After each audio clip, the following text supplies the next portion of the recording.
Hi, it's Josh and welcome to the channel. Today, I don't really know how to organize my video. There are so many subjects, so many angles of approach, so many totally incredible things, which on top of that intertwine with each other. So many things that we're told in history, in books or at school that are taken as obvious precisely for the only reason that they've been repeated to us since early childhood. I've always been the student who asked weird questions and who was told to stay focused rather than rambling. So I'm going to take that angle. The one of these things I remember hearing explanations for when I was little, and which seemed to me, how to say it, strange. Let's go.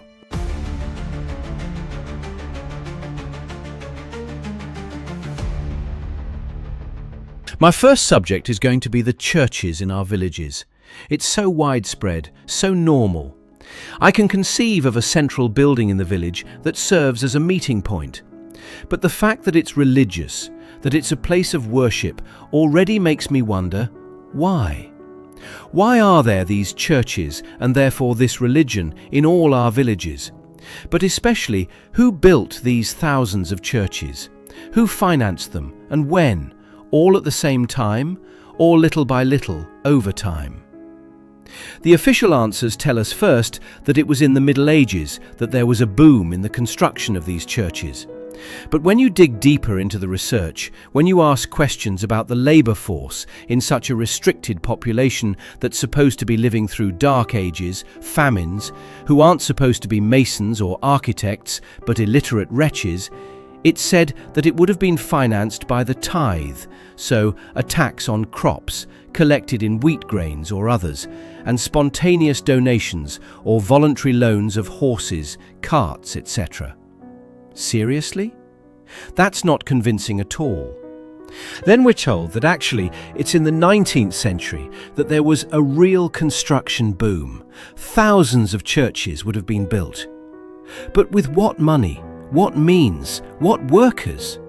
No matter how much you search, you don't find the details. These people lived through the 100 Years' War, the Black Death, famines, etc. And we're not even talking about cathedrals. No matter how much I search for answers, it doesn't make sense. After that, it's the details that have always caught my attention. The bell towers, for example. I was told it was to give the time to villagers who didn't have watches. 1 strike for the half hours and as many strikes for each full hour, or also for alerts like fires. Okay, but it's still enormous to build thousands of bell towers just for that. And imagine the tons of copper and bronze, etc. that you need. You need mines and blast furnaces, just to give the time. The bells would have even been used and melted down to build cannons. So it's clear that there wasn't as much ore available as all that. Then there are the lightning rods, and this incredible story of Benjamin Franklin and his key suspended from a kite. It sounds like a children's story. I can accept that it protects from lightning strikes. I understand the principle. But before that, the bell towers fell under lightning? And especially, my brain immediately races about the quantity of energy that there must be a way to collect rather than sending it to the ground. If ancient societies were more technologically developed than we're told, they needed energy, and that seems like a good source, especially if, in reality, you don't need to wait for lightning bolts, but there's a way to capture the gentler but permanent electricity from the atmosphere. And then these roosters that sit up there. That's always seemed fishy to me. Why a rooster? There are no answers that satisfy me, and besides, I'm not the only one.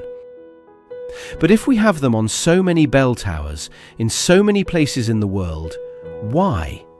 Just like that? To symbolize the return of light? Seriously, that's all? And obviously, there's no source attesting to a clear intention. They sound like reasons stuck on after the fact. We're told it's to serve as a weather vane, to know the direction of the wind and predict the weather. Ah, okay. The peasants needed that? Wetting their pinky finger wasn't enough? And how did they do before? Again, all that for that. I'm not convinced. And why copper?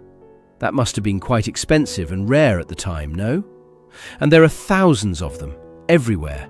It's crazy. No, really, all this seems crazy to me. All that for that. That's what always comes back to me as an impression. Now, if we look at all this from the angle that there would have been resets and lost technologies, all these spires that point to the sky with metal tips seem to me to be sorts of antennas spread across the entire territory, like the radio or telecommunications antennas, 4G, 5G, etc. of today. That seems more credible to me. It really looks like a network.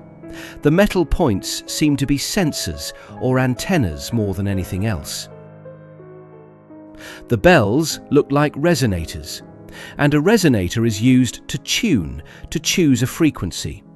That's food for thought when you know that everything is made of vibrations or frequencies, that there are harmful ones and others that have positive effects.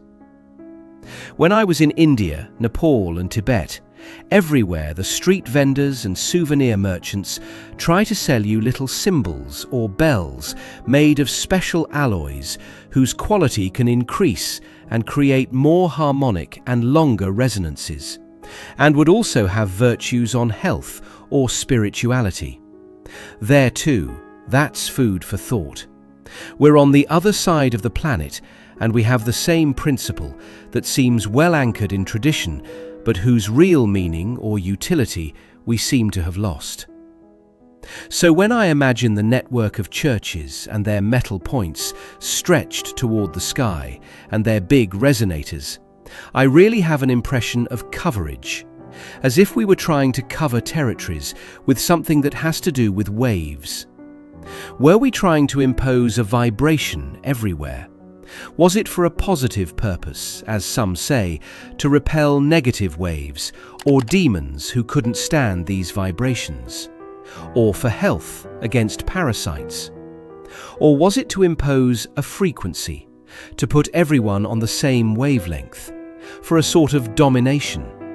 Or again, for an energy question? When I come back to the symbols in India, these dorjes or vajras, when I asked them what it was, the vendors told me that these were a masculine symbol and this one a feminine symbol. That's all? Seriously? There too, that seemed like an idiotic answer to me.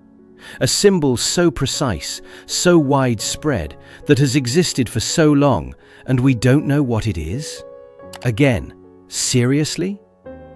Did humanity get its brain washed and find weird stuff everywhere and stick pseudo-explanations on it just to not look totally idiotic? They do say, though, that it's a symbol of power and that the alloy used is very important for the quality of the object. Anyway, I quickly drew the common end of the two objects and I gave it to the AI to tell me what it reminds it of. And right away, without hesitation, it talks about electromagnetic scanner, resonator, and even Tesla-style scalar wave resonator, capable of lighting a bulb at a distance. It's not me saying it, it was indeed my intuition, but now it's confirmed. So, did it serve energy and electrical purposes, or was it a weapon? Or both? And if we add ether into the equation, that's food for thought again, and especially it seems much more satisfying as a beginning of an answer than these stories of masculine and feminine symbols.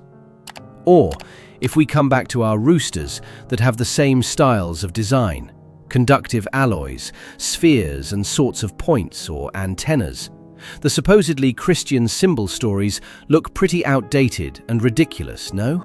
And finally, these weather vanes that supposedly serve peasants to predict the weather. There's one field I know that needs weather vanes for its operation and safety. You got it? Yes, aeronautics.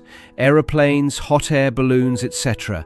need to know the direction of the wind to see in advance that at that specific spot, more or less distant from them, the wind is going in such and such direction, to anticipate and adapt their navigation or approach for landing. Which brings us back to vanilla skies, these photos whose sky has been erased, and to airships that must have been very sensitive to winds to be able to moor. They had to be facing the wind. Could all this be connected? The deductions from this research satisfy my curiosity and thirst for knowing and understanding, much better than the academic and official answers.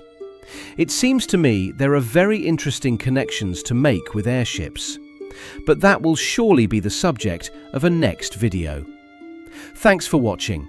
Don't hesitate to share your thoughts in the comments, and especially think about subscribing to the channel to help me and motivate me to continue this work that I'm passionate about, but which still takes me quite a bit of time and energy. Once again, thank you. See you in the next video, and until then, walk in peace, brother.